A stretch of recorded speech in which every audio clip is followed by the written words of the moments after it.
Vice President Inday Sara Duterte nakahanap ng bagong kakampi. Aray ko, iyak ang mga Talyanista dito. Aba, syempre, parami ng parami ang kanyang mga supporters. Dinumog na naman ang maganda at magaling na Vice Presidente. Kakaiba po ang dumumog dito, mga principal sa ginanap na ika-43rd Training and Development ng mga principal. Naku, anak ng kamuti, iyak dito si Angara. Grabe, no, mahal na mahal talaga ng mga guro itong si Vice President Inday Sara Duterte. Parang sinakluban ng kalungkutan itong si Angara ng buhay nila ngayon. Anak ng kagwang naman kasi, no?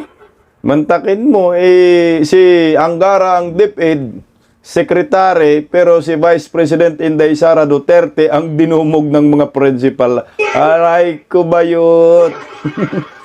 Magandang tanghali po sa ating lahat. Pa-like po muna, pa-share, pa-subscribe at pakipindot po ang inyong mga notification bell para lagi po kayong updated sa ating mga video.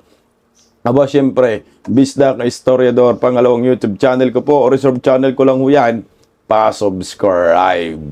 Alam nyo po, sa sobrang daming atake po, mga black propaganda sa Vice Presidente, merong impeachment dyan sa Kongreso, pero hindi po matinag-tinag itong naturang Vice Presidente at lalo pong dumami ang kanyang mga supporters at hito ngayon nakakuha pa ng suporta, no, sa isang dating Associate Justice dyan sa Supreme Court.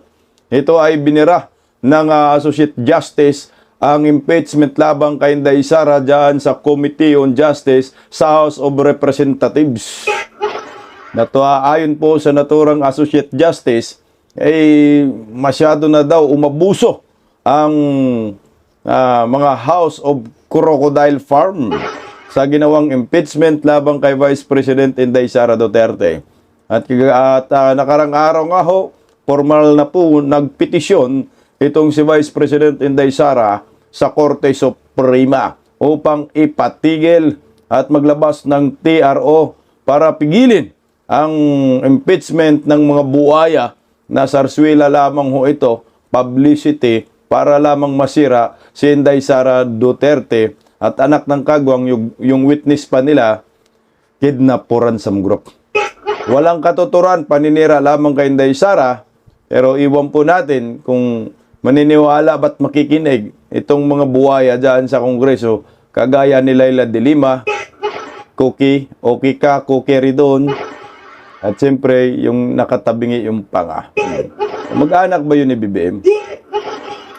Ito, pakinggan po natin itong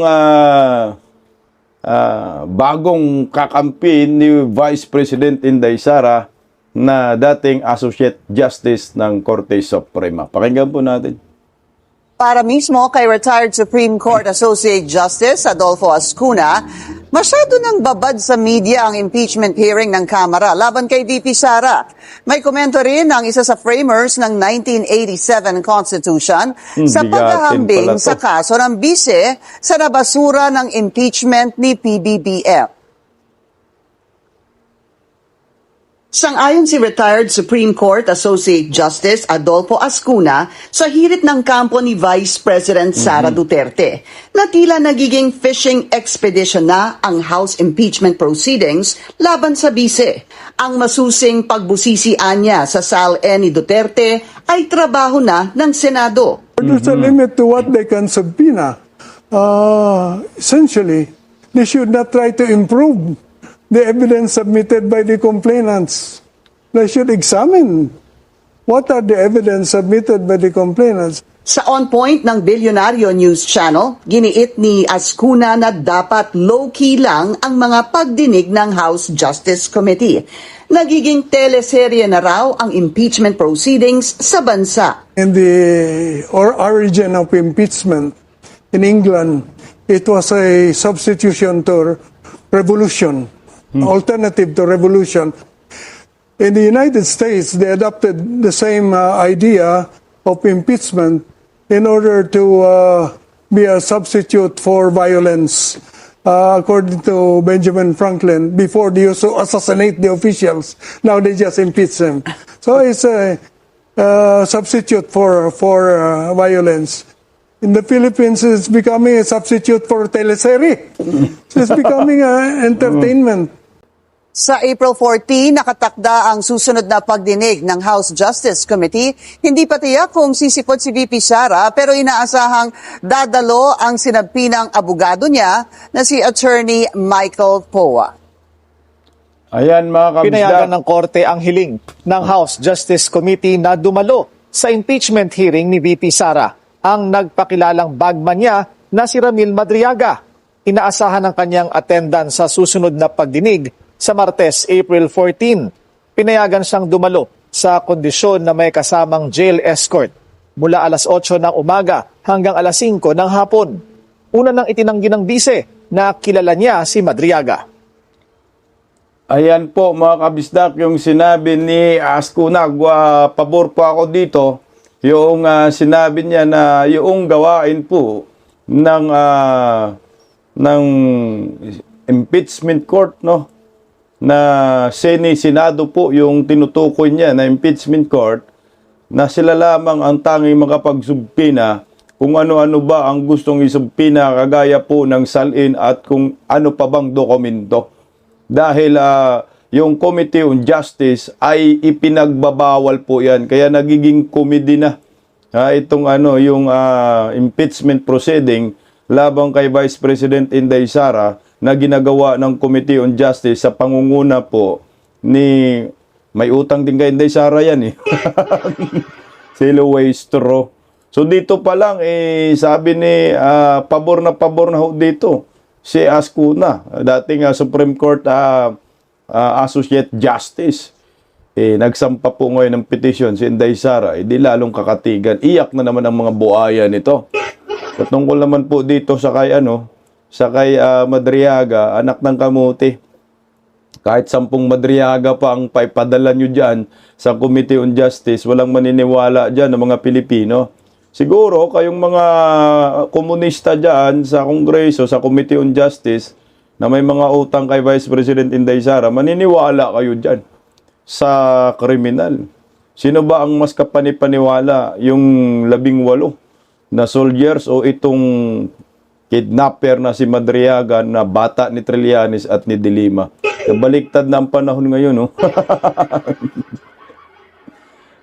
Yung salin kasi ni Vice President Inday Sara, mukhang okay rin po yung paliwanag ni Mike Defensor Santiago na ito ay ginagamit ng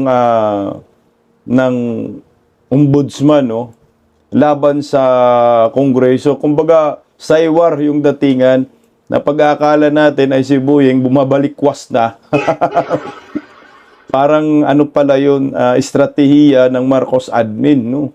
O sige, parang ito yung point ni Mike Defensor na kung hindi po ninyo ibibigay ang salin ninyong mga kongresista, ay kakasuhan namin kayo. Diba? Ganun ang mga panakot. Tapos pag hindi kayo bubuto, no, para ma-impeach si Inday Sara, parang ganun yung punto ni Mike Defensor, ay isapubliko namin ang lahat ng mga salin ninyo. At malalaman ng taong bayan ang mga ninakaw ninyong pera galing sa kaban ng bayan, yung mga unexplained wealth ninyo. At kakasuhan namin kayo. Parang ganun ang punto dyan ni Buying. No? At yun din ang parang paliwanag ni Mike Defensor patungkol sa salin. Pakinggan po natin itong sinabi ni Mike Defensor. Narito. May agam-agam ang isang dating kongresista at miyembro ng gabinete sa kautusan ng Office of the Ombudsman na i-release ang SALN ng mga kongresistang kanilang iniimbestigahan. Alamin kung bakit sa report na ito ni MJ Mondejar. At sa linggong ito, pag hindi namin nakuha yung mga salin na una namin hiningi, ay sususpindihin ko po siya. Yan ang babala ni Diba? Ombudsman Boying Rimulya kay House Secretary General Cheloy Garafil kung hindi ilalabas ng Kamara ang mga hinihingi niyang dokumento. Ito ay ang Statement of Assets, Liabilities and Net Worth o SALN ng mga kongresistang kanilang iniimbestigahan. Kabilang dito ang mga congressmen na sangkot sa mga anomalya sa flood control. Trabaho naman ng ombudsman yan at maganda tinitingnan nila yung mga salin. Medyo, ang akin lang kasi, meron tayong impeachment na pinagdadaanan ngayon. Questionable naman ang timing ng SALN request para kay dating Congressman Mike Defensor. Kasalukuyang dinidinig ng House Committee on Justice ang hirit na impeachment case laban kay VP Sara Duterte. Ito na ang ikalawang tangka sa Kamara para ipa-impeach ang bise matapos ideklarang unconstitutional noong 2025 ang unang reklamo. Kailangan naman ang hindi bababa sa 106 na kongresista mula sa mahigit 300 congressman para maaprubahan ang impeachment case sa Kamara. Sa Senado, kailangan hindi bababa sa 16 na boto mula sa 24 ng mga senador para sa conviction. Sa cloud na kapangyarihan ng ombudsman na imbestigahan ang mga senador at kongresista na sila naman ding nagpapasya sa usapin ng impeachment. Hindi ko sinasabing si Boying, si ombudsman, pero baka naman may mga ilang tao sa gobyerno na gamitin ito para i-weaponize. Na Yan na gamitin ito para takutin yung mga kongresista na pagka kayo hindi bumoto, ay kakasuhan namin kayo. Yun na Nauna nga. nang binanggit ni Botas Representative Toby Tiangco na inalok umano ng funding allocations ang mga kongresista kapalit ng suporta sa first impeachment ng VP. Ginamit raw dito ang unprogram appropriations sa national budget, bagay na itinanggi naman ng Malacanang. Baka siguro yung budget medyo hirap sila ngayon dahil nga may mga krisis tayong kinakaharap. Wala silang pambigay sa mga kongresista katulad ng mga nangyari ng mga nakaraang araw. Wala ng mga maleta na ubus na. Baka ito na yung gamitin na takutan na. Pinayuhan naman ni Defensor ang mga kongresista na pag-isipang mabuti kung susuporta o hindi sa impeachment. Bilang nagsilbi ng 9 na taon sa Arroyo Cabinet, iginit ni Defensor na bilog ang mundo, lalo na sa politika. Sa ating mga miyembro ng Kongreso, tingnan po nila na mabuti yan. Hindi permanente ang sitwasyon natin. Magbabago po ito. Darating ang panahon, magkakaroon ng paghusgahan tao. No? At pagkamupo pa si BP Inday Sara, di ba? Kaya dapat to, ang maging desisyon ng mga kongresista ay huwag sila magpatakot. Ang dapat, ang desisyon ng kongresista, kung ano yung dapat at kung ano ikakabuti ng ating bansa. Para sa Diyos at sa Pilipinas kung mahal, MJ Mondeja, SM9 News. Mukhang tumpak dito si si Mike Defensor, parang nagiging sandata ng Marcos admin itong salin nga ng mga kongresista. Kasi nagulat po tayo ngayon, under Marcos admin yung salin ng mga buhaya ay hindi po hawak ng ombudsman. Anak ng kago ang hawak ng Solicitor General. Dapat yan po ay nasa ombudsman yan. Hindi dapat hawak yan ng Kongreso. Lahat po ng salin ng mga government official, nasa ombudsman ho dapat yan. So paano po nangyayari na yung salin ng mga buhaya ay hawak din nila? Di useless din po yung ginagawa ho nilang salin. Pero ang lakas ng loob nila na ipalabas ang salin ni Vice President Inday Sara Duterte. Dapat magiging patas ho ito. Ilabas yung salin ng mga buhaya kasi sila naman ang gustong ipalabas ang salin ni Inday Sara. Unahin muna nila yung mga salin nila, lalo na itong si Coque Ridon at si anak na Luistro, Laila Disaba, Percy Tabi, no? Ilabas niyo po yung mga salin ninyo para malaman po namin kung gaano kayo kakawatan. Kung ilang malita talaga ho yung na-deliver sa inyong mga animal kayo. Pero sabi ni Mike Defensor, wala na daw malita, naubos na. Pero ngayon, magkakamalita muli sila ha. Sa nangyayaring crisis ngayon, merong state of energy emergency, unlimited ang paglalabas ng pera ng bayan. So ngayon, wala nang monitor po yan. Mukhang magagamit pa ho nila yan sa impeachment labang kay Vice President Inday Sara. At mukhang makakuha pa ng numero ang mga buhaya, animal, no? 106 po ang kailangan nila, no? Para ma-impeach si Vice President Inday Sara dyan sa Kongreso. Pero malabo po yan. Aakyat sa impeachment court at saka malabong makakuha sila ng numero. Nung una, oo, akala nila kayanin nilang ma-impeach si Inday Sara. Kaso nga lang, may Supreme Court ngayon eh. Kahit na i-impeach nila si Inday Sara, pagbubutuan nila sa plenaryo, pero pagdating sa Korte Suprema, i-deklara na namang unconstitutional ang articles of impeachment laban kay Vice President Inday Sara. Ang daming grounds eh. Sobra-sobra. Yung grave abuse of discretion, yung mini trial, double standards, ang dami. Tsaka yung 1-year bar roll, ang haba ng grounds nila na nakitaan po ng depensa ni Vice President Inday Sara Duterte. Nandun na lahat. Kung ano po yung nakikita ng publiko sa ginagawa ho ng Committee on Justice, yan din po ang nakikita ng defense team ni Vice President Inday Sara. Siyempre, ang nangunguna dito si Ingrid Porton na paniguradong iyak ang mga hinayupak na ito. Pero kahit anong gawin po nilang impeachment kay Inday Sara, hindi po talaga yan matitinag. At wala na pong maniniwala dito sa mga kongresista. Yung una, nag-a-attempt sila, mukhang okay-okay yon. Pero by this time, malabo na ho. Naalala po natin na merong inilabas na survey, no? Yung WR numero sa presidential survey. Eh kung epektibo po yung paninira nila kay Vice President Inday Sara, eh di ho sana yung bagong labas na presidential survey, dumaos-os si Vice President Inday Sara. Kaso nga lang, ang layo ho eh. Nangunguna pa rin si Vice President Inday Sara, mantakin mo yan ha, 36%. Sa kabuuang survey na ginawa ho ng naturang survey firm, lahat ay pabor kay Vice President Inday Sara na magiging presidente ng Republika ng Pilipinas. Eh yung undecided, papunta pa yan kay Inday Sara, 19%.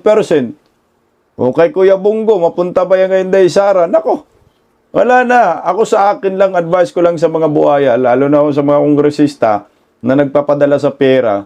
Eh kung gusto pa ho ninyo ay, kumbaga, mabago ang buhay ninyo sa political career ninyo, matras na po kayo, tumigil na kayo, hindi kaya si Inday. Manahimik na lamang kayo, no chance na, sumuko na po kayo. Napalagbutan na po namin kayo. Tingnan niyo ang pambato ninyo, Raffy Tolpo, Lene Robredo, pag samasamahin pa ho ninyo yung boto na yan, hindi pa rin uubra. Tingnan mo si Vince Dizon, anak ng Kagwang, 0.3. Pumalit kay Tambaloslos. John Vic Rimulya, 0.3 pa rin, anak ng Kagwang. Ito po yung tingnan mo ha, yung numero na yan. Dito ako sa pinakadulo magbabase. Vince Dizon, 0.3. John Vic Rimulya, 0.3. Pambato po ito ni Bongbong Marcos ng administrasyon. Ito po yung mainit na mga pangalan na di umano'y tatakbo sa pagkapangulo sa 2028. Ito yung papalit kay Martin Romualdez. Bakit po ganun pa rin ang numero? Mataas pa nga si Martin Romualdez sa kanila, 0.7 eh. Pag pinagsama yung John Vic at Vince Dizon, hindi pa rin makatapat kay Romualdez sa 0.7. Ito yung patunay na yung gobyernong Marcos sinusuka ng taong bayan. Yung gobyernong Marcos ayaw ng mga Pilipino. Bakit ayaw? Anak ng Kagwang, walang legasiyang maganda. Naiiwan itong si Bongbong Marcos. Ano pong iiwan niya? Putang ina kalbaryo. Kahirapan. Utang. Ghost projects. Presyo ng langis, anak ng Kagwang, mag 170. Crudo. Hindi na daw bababa. Tataas pa daw lalo. Inamin po mismo yan ni Garin kagahapon sa hearing. At posible daw magiging 200 pesos. At malabo na daw bababa sa dating presyo. Ito. Kaya ito yung salamin ng gobyernong Marcos. John Vic Rimulya, Vince Dizon, bagsak na bagsak sa latest survey. Si Inday Sara pangat ang pangat, lalong umangat. At lalong dumarami ang nagmamahal dito sa babaeng ito. Tingnan mo si Risa Hontiveros nangarap o pumalit sa kay Tambaloslos na numero. 0.7. Walang mga kredibilidad kasi itong mga kagaya ni Hontiveros, John Vic Rimulya, Vince Dizon. Walang mga ligasiya ang mga yan. Napag-uusapan lang naman sila dahil naninira sa mga Duterte. Alam mo naman, ang daming mga supporters ng mga Duterte na dagdagan pa ngayon. Kaya sumasakay sila. Pero sira kayo sa mga tao. Sira kayo sa mga botante at kailanman hindi ho talaga sila ibuboto Sino bang buboto sa mga taong ito? Wala naman nagawa sa bayan. Kasi tingnan mo naman yung mga mukha na yan, oh. Rapi Tulfo, Lini Robredo. Utang ina, Rapi Tulfo, grandstanding lang sa Senado. Ano bang nagawa yan? Tahimik sa korupsyon. Tahimik sa mga flood control. Tahimik sa mali-malita. Kasi naambunan din pala sila. Alam mo, sa totoo lang, kung magiging patas lang ang investigasyon, hindi lang si Yap ang tatamaan dito, pati itong mga Tulfo, mag-ina. Oh, pati yung anak, isipin mo yung anak, lumaklak ng alak na napakamahal sa abroad. Ito dali itong mga Tulfo kung patas lang ang investigasyon sa sa flood control. Lini Robredo, ano bang ligasiya ni Lini Robredo? Nagiging vice presidente siya sa panahon ni Tatay Digong, puro lang naman paninira. Kaya Tatay Digong, wala siyang ligasiya. Bam Aquino, ano bang ligasiya ni Bam Aquino? Yung batas di umano niya na siya ang co-author? Kung hindi pa sa patungkol sa estudyante, sa edukasyon, kung hindi dahil kay Tatay Digong, hindi rin mapirma. Kiko Pangilinan, ano bang ligasiya yan? Ito ang dagat, dagat. Nahatak lang yan dahil nasama kay George Garcia Budlat ang mata. Sinama ni Kukak. Sani Angara, lalo na nagkangiwi-ngiwi. Patangin na, ano bang ligasiya ni Sani Angara? Awards na. DepEd, sus ko Ginoo. Nakakatakot nga ho ngayon eh. Presidente, nakangiwi. No? Yung DepEd secretary, ngiwi. Oh, Rizal Ontiveros, wala. Ito yung patunay na yung mga black propaganda ng mga kongresista diyan sa Kongreso hindi po umuobra, no?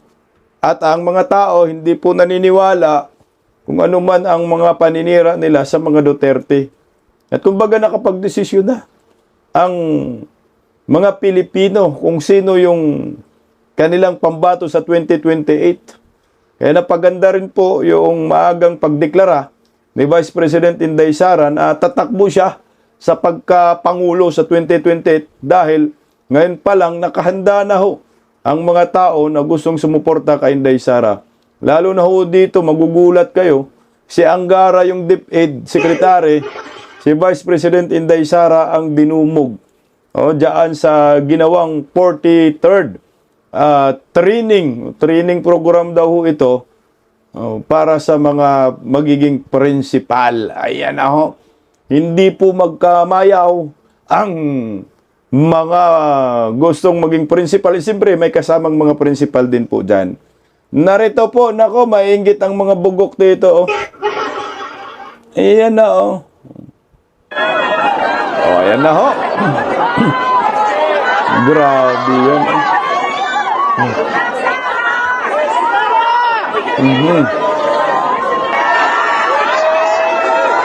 Ayan na ho. Sigawan. Sobra pa sa artista. Grabe. Hiyawan. Ni Duterte. Grabe Mga teacher yan Mga principal. Grabe yan. Duterte sila. Kaya dito si Angara. Iyak na.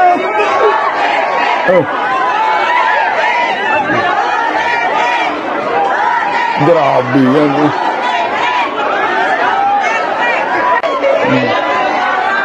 Wala na. We love you, Inday Sara. Si Rowena talaga to. Hindi pa eleksyon to,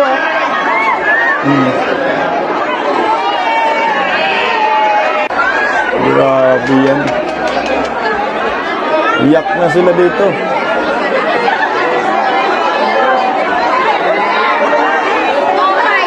Tragis, dami.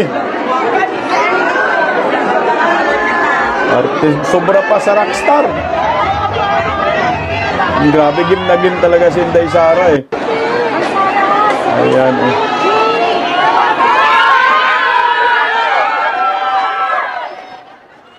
Grabe siya.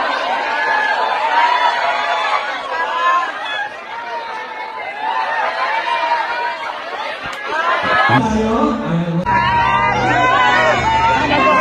Grabe, oh.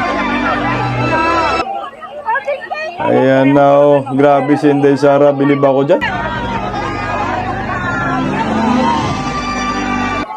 Dinumog talaga, oh. Ng taong bayan, oh. Grabe, no. Ito yung gustong impeach. Gusto mahiya kayo dito.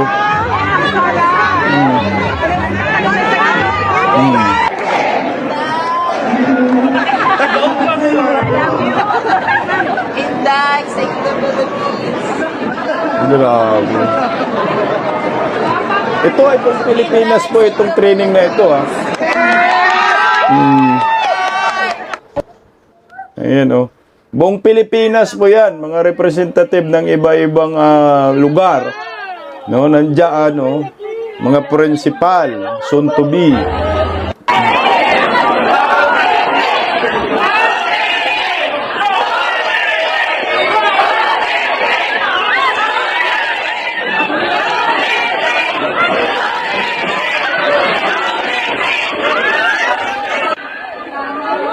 Grabe, oh. Ito yung gustong i-impeach ng mga buhaya.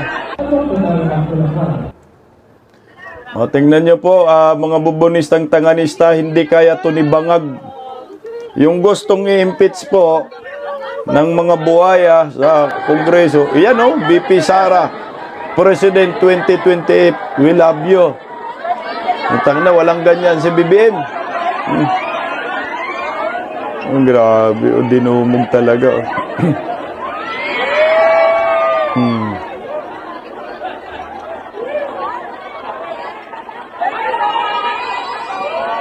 Ayan na.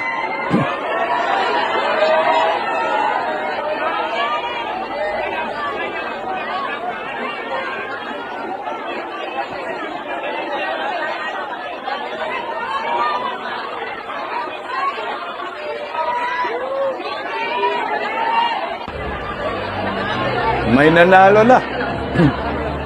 May nanalo na.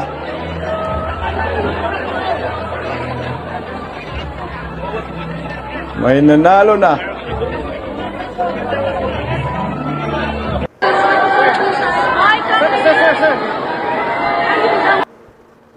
May nanalo na po. Tapos na ang eleksyon 2028. Ang nanalo, Inday Sara Duterte. Alam mo yung 2028 election, ang pinaglalalabanan na lang yan, yung Senado na lang, at saka Vice Presidente. Yung Presidente tapos na ang eleksyon. Alam na ng taong bayan kung sino po yung ibuboto. Alam na po ng taong bayan kung sino yung next President. Si Vice President Inday Sara Duterte, hindi na matitinag, putang ina. Tingnan mo, kung kaya pa nilang pabagsakin si Inday Sara, hindi kung yung unang taon pa lang paninira kay Inday Sara, bagsak na si Inday, pero hindi po kaya nila. 32 million po yung bumoto dyan. Kaya malabo pong ma-impeach si Inday Sara. Isang nakakahiya po ito. Sa mga buhayang ito na yung i-impeach po ninyo, minahal ng taong bayan. Hindi po papayag yung 32 million dito. At kayong mga kongresista na pipirma kay Inday Sara, kita nyo? Yung suporta ng taong bayan kay Inday Sara, itlog kayo. Pagdating sa 2028, walang bubuto sa inyo. Masisira ang karera ninyo sa politika at kahirap-hirap mabalikan pa kayo. At makulong pa kayong mga hinayupak kayo dahil mga miyembro kayo ng malitagang. Yan ang magiging kapalaran ho ninyo. Tapos na ang eleksyon. Yan ang maliwanag. Kumbaga wala nang debate dito. Wala nang pag-aalalabanan pa sa tuktok. Nanalo na po, nasungkit na po ni Inday Sara Duterte. Yung second place na lang yung paglalabanan ninyo. Kayo Lene Robredo, Hontiveros. Yung second place na lang ho ang inyong paglalabanan. Pero yung pagiging presidente, tapos na po eh. Ang taong bayan nakapag-desisyon na ho eh. Tingnan mo ha. Lalong nakakuha si Vice President Inday Sara ng maraming supporters. Kahit sa Ilocos, di ba? Sabi nila, solid north daw yung norte. Wala nang solid north ang norte. Ito, patunayan po ni Kuyang Magsasaka na ang norte ngayon ay hindi Marcos, kundi ang norte ay Duterte. Oh, pakinggan natin si Kuya. Solid North? Tama naman kasi si Atty. Harold Respicio. Wala na yung Solid North. Kaming mga Ilocano ang nagpapatunay na ang Solid North ngayon ay nakasuporta na kay Vice President Sara Duterte. Dahil alam na namin, hindi na kami magpapalinlang ulit. Alam na namin kung sino yung may malasakit sa bayan at sa bansa o sa taong bayan. Alam na namin yung nagtatrabaho ng tama, yung nagtatrabaho ng totoo, yung may pagsisikap sa bansa natin at sa taong bayan. Si Sara Duterte lang naman ang maasahan sa ngayon at pati sa 2028. Siya Correct. lang yung may katangian na taglay para mapaunlad o umasenso o umarangkada at magningning ang ating bansa at makinabang lahat ng kababayan natin dito sa Pilipinas. Si Sara Duterte lang talaga ang may malasakit sa atin, sa lahat ng tao o taong bayan dito sa bansa natin. Sa Dutalakay, salamat. God bless po. Mura lang yung upo ngayon. Walang pakinabang. Mura lang pero at least marami yung harvest. Pwede na rin. 6 pesos per kilo. Kawawa kaming magsasaka, no? Pero okay lang. Ganyan talagang buhay. Murahin mo si Bibim, kuya. Kuya, burahin mo si Bibim, kuya. Tangin na, taga Ilocos pa, naghihirap ngayon, baliktad nga eh. Alam mo mga taga Norting mga magsasaka, galit na galit kay Bangag. Ang kapatid ko, nasa Nueva Ecija, galit na galit lahat ng mga magsasaka kay Bangag. Simula nang dumating yung Marcos na yan sa buhay ng mga magsasaka, yung mga magsasaka, excuse me po, puro pahirap na lang ang naranasan nila. Puro kahirapan. Alam mo yung upo, 6 pesos ang kilo. Pero pagdating sa Maynila, sobrang mahal na. O, ayan po yung patunay na walang solid north. Meron solid north. Yan ang maliwanag dyan. O, tingnan natin, pag-usapan natin yung mga pambato ng mga buhaya. Lene Robredo. May supporters din si Lene Robredo. Ito, pakinggan natin. Lap trip muna tayo. Lene Robredo, Sara Duterte. Si Lenny Robredo. Bakit si Lene, sir? Subok na si Lenny, palaging talo eh. Subok na. Palaging talo. Kaya Lene ang pipiliin mo. Okay, thank you, sir. Ang galing ni Kuya. Sinong pipiliin mo? Hindi siya Lene Robredo. Lene Robredo. Kasi si Lene Robredo subok na. Akala ko naman subok na sa pagiging public servant. Subok na pala sa pagiging talo. Kaya mag-Lene Robredo siya, animal.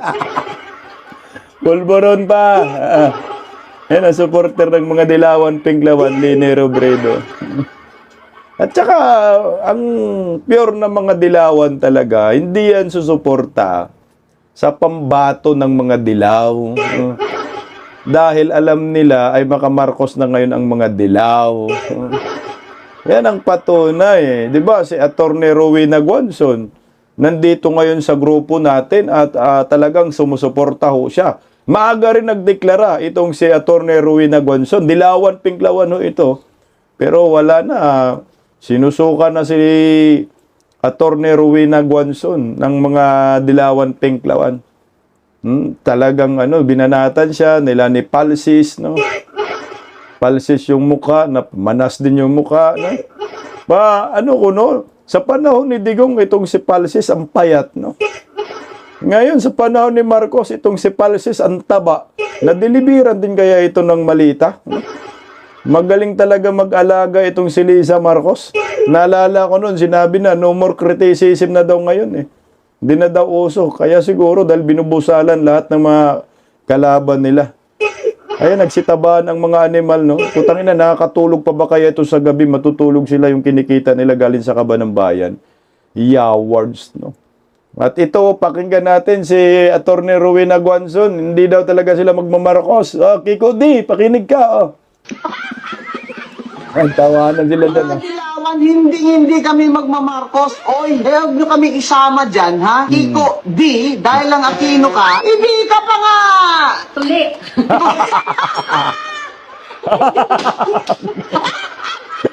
Kiko din, hindi daw tuloy. Puta to si Kati Binago, hindi pa daw tuloy Kiko din. Patuloy ka muna daw, Kiko din. Para sa suporta si Atty. Rowena Guanzon kay Bangag, putang na malabo. Alam mo, dito ako humanga talaga kay Atty. Rowena Guanzon, sa totoo lang. No? Na yung kanyang prinsipyo ba, no? Yung kanyang paninindigan, hindi nababali eh. Firm. Yan, tinatawag na firm. Talagang straight yung kanyang paninindigan. At kahit busalan ba ng napakalaking salapi si Atty. Rowena Guanzon, hindi po yan kaya. No? At may prinsipyo. Nakakahanga nga ho eh. Nagkasundo lang naman tayong mga DDS at kay Atty. Rowena Guanzon dahil, alam mo naman, anti-Marcos siya. Siyempre, kakampi tayo sa mga anti-Marcos. At hindi naman siya talagang anti-Duterte. No? Hindi naman siya bumabanat sa mga Duterte. Dilawan siya, pero di naman siya bumabanat. At ang binabanatan niya talaga mga Marcos. At meron nga ngayong issue sa pagitan ni Atty. Rowena Guanzon at ni Atty. Ferdinand Topacio. Sana po maayos na po ito at magbigayan na po tayo. Kalimutan na po yung nakaraan. Ang mahalaga, nagsama-sama tayo ngayon. Yung present, wag na yung nakaraan, yung nakalipas. Dapat yung present na lang. Ano bang pinagkasunduan po natin ngayon? Bakit tayo ay magkakampi ngayon? Dilawan ka man or pinklawan ka noon? Dahil po kay Vice President Inday Sara Duterte. Kasi naniniwala ho ako eh. Si Vice President Inday Sara Duterte, kagaya rin yan sa kanyang ama na si Tatay Digong, na walang kulay-kulay sa kanya. Basta ikaw ay Pilipino, nagmamahal ka sa Pilipinas, galit sa mga kurakot, galit sa mga durugista, galit sa mga kriminal, magkakampi ho tayo dito. Kaya ako po nakikita ko po yung future ng ating bansa pag si Vice President Inday Sara na ang magiging presidente. Baka ito na po yung totoong pagkakaisa. So ang kalaban na lang natin mga komunista, talyanista, nakangiwi yung panga. Yun na lang yung mga kalaban natin. At ito po yung mga picture po. Baka sabihin po nila ay AI, yung sobrang daming tao na sumalubong kay Vice President Inday Sara. Yan po yung patunay. Maraming salamat po sa mga guro na patuloy na nagmamahal at sumusuporta kay Vice President Inday Sara Duterte. Mabuhay po kayo. May mga bayag po kayo. Pinapaiyak po ninyo ngayon si Angara. Ang inyong Defense Secretary na si Angara. Alam mo, bakit ganito kagalak ang mga guro kay Vice President Inday Sara Duterte? Isa lang ang ibig sabihin yan. No, mga bubonistang tanganista, mga buwaya dyan sa Kongreso, yung pagiging Defense Secretary ni Inday Sara Duterte ay ginampanan niya ng maayos. Dahil minahal po siya ng mga guro. Hindi naman po magkaganito yung mga guro. Kung hindi maayos si Inday Sara, pati po yung mga estudyante. Alam nila yan. Yung anak ko, kami mga magulang sa public school. Alam namin kung gaano kagaling si Vice President Inday Sara, yung Defense Secretary siya, hands-on siya. Pero to si Angara, putang ina, nakangiwi lang ang panga. Ay, ganun lang. Kasama lang palagi kay Bongbong Marcos.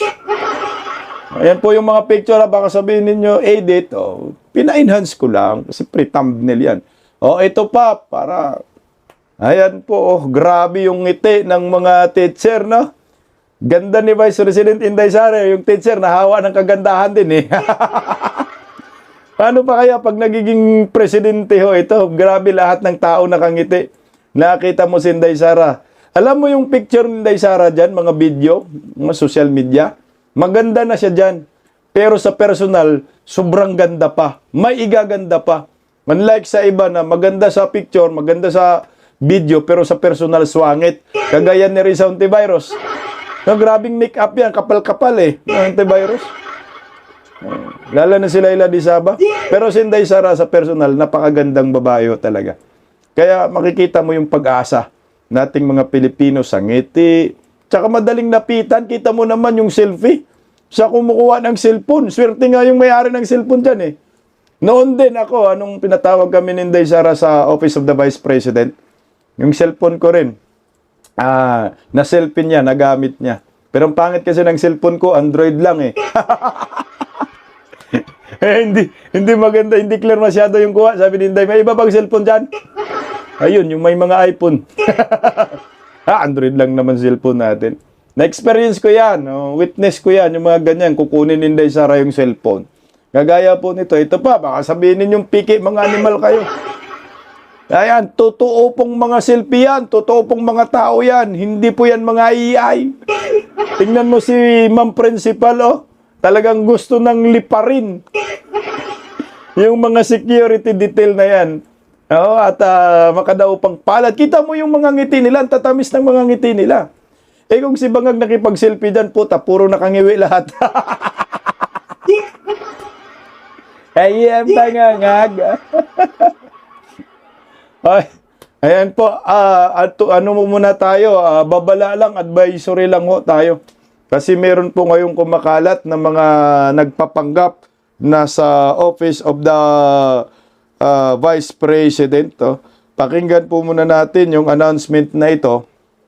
Ang sabi, babala ho dito sa mga mapagsamantalang mga scammer, no? Na gumagamit po sa opisina ni Vice President Inday Sara Duterte. Binibigyang babala natin ang publiko hinggil sa mga mapaglinlang na gawain ng mga individual, no, na nagpapanggap bilang ako sa isang messaging platform na Signal. May sa Signal kung makatanggap man ng kahinahinalang mensahe, lalong-lalo na sa mga nagpakilala bilang ako, tandaan, huwag makipag-ugnayan, magbigay ng personal na impormasyon, at lalong-lalo na, huwag magpapadala ng pira. Ako ay hindi humihingi ng anumang pabor, financial man o hindi sa publiko. Muli,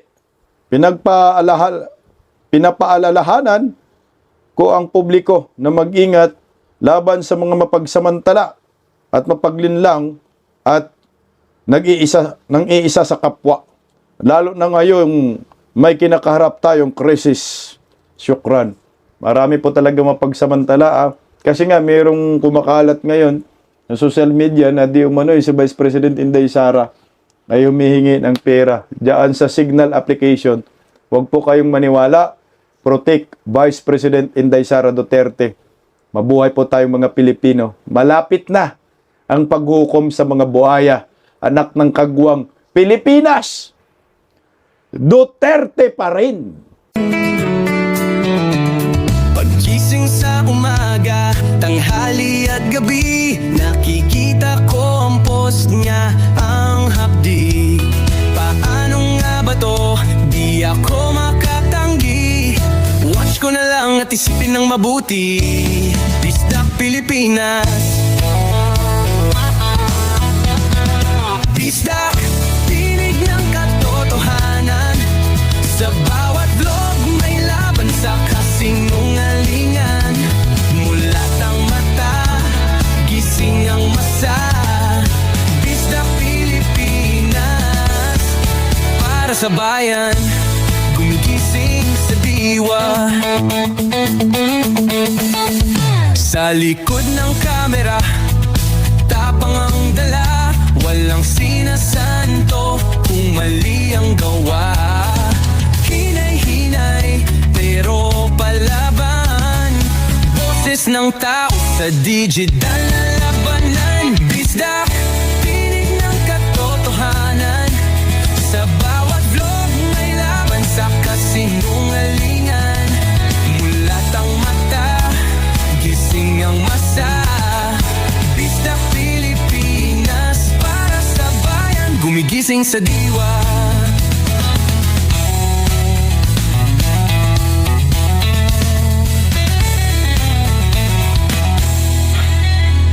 Hindi artista, hindi politiko, pero ang katotohanan, sigaw niya ay buo.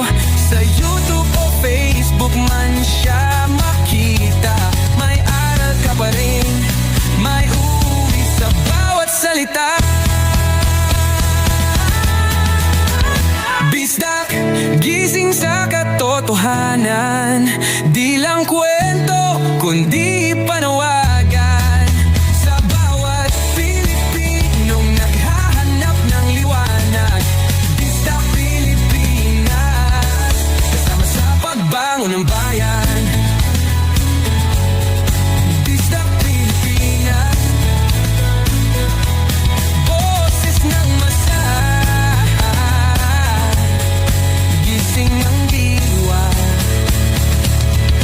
mo, may pag-asa.